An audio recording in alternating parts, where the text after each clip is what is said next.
Imam At-Tabrani adalah seorang imam dalam ilmu hadits. Selain menguasai ilmu hadits, beliau juga pakar dalam bidang tafsir. Ia memiliki usia yang panjang dan ilmu yang tersebar ke penjuru dunia. Bagi umat Islam adalah suatu kelayakan mengenal ulama mereka sendiri. Mengenal orang-orang yang berada di lingkungan dalam mereka. Meskipun telah wafat ratusan tahun lalu, namun namanya masih hidup bersama waktu. Nasab dan kelahirannya. At-Tabrani adalah seorang imam, hafiz, dan perawi terpercaya. Ia adalah Abul Qasim Sulaiman bin Ahmad bin Ayub bin Mutir al-Lahmi As-Syami At-Tabrani. Dinisbatkan pada daerah yang Tabariyah. Ia adalah seorang ahli tafsir dan tokoh rijalul hadits di zamannya. At-Tabrani dilahirkan pada tahun 260H atau 873 M. Disebutkan bahwa ia dilahirkan di kota Acre, di wilayah Israel sekarang. Artinya, ia dilahirkan di wilayah Syam. Umurnya panjang, hampir 100 tahun. Dan hadits-hadisnya tersebar ke penjuru dunia. Perjalanan mencari hadits. Di antara tradisi ahli hadits adalah bersafar dalam mencari hadits. Demikian juga dengan At-Tabrani. Ia memulai perjalanan mencari hadits pada tahun 273H. Saat itu usianya baru menginjak 13. Perjalanan di usia beliau ini ia mulai dari negerinya Syam menuju Baghdad, Kufah, Basrah, dan Isfahan. Kemudian menuju Hijaz, Yaman, Mesir, negeri-negeri di Jazirah Arab, dan lain-lain. Perjalanan belajar ini beliau tempuh selama 33 tahun. Masya Allah. Luar biasa perjalanan para ulama kita dalam belajar. Dari perjalanan ini, ia mendengar dan belajar dari banyak guru dan ulama. Sampai-sampai jumlah gurunya mencapai 1.000 orang. Di antara gurunya adalah Abu Zur'at Dimashqi An-Nasai. At-Tabrani pernah ditanya tentang banyaknya hadits yang ia riwayatkan. Ia berkata, "Dulu aku tidur di atas Al-Bawari, tikar yang terbuat dari jalinan rumput, selama 30 tahun.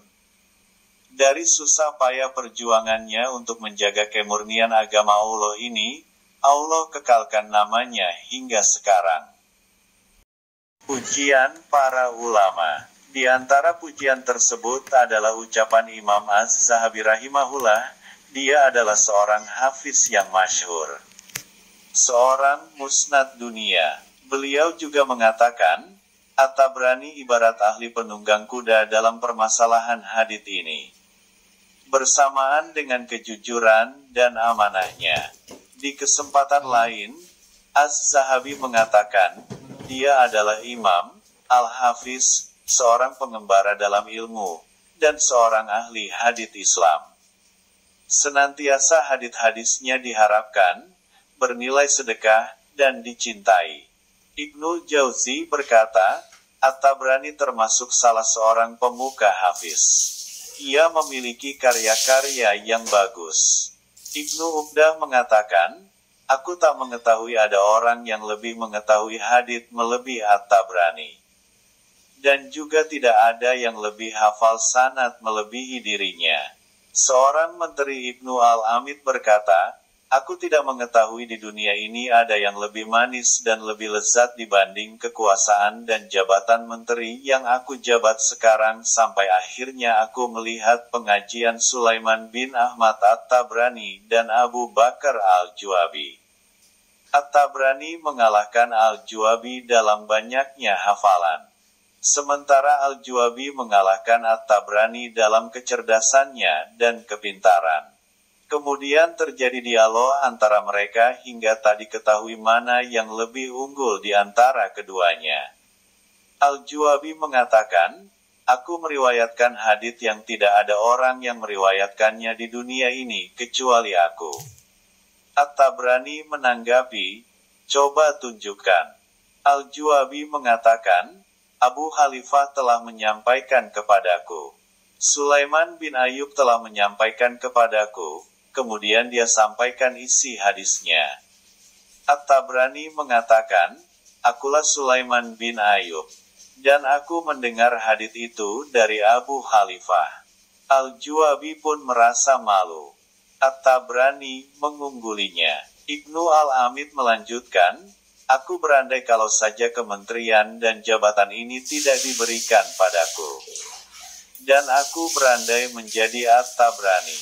Pastilah aku bahagia sebagaimana bahagianya At-Tabrani karena hadits.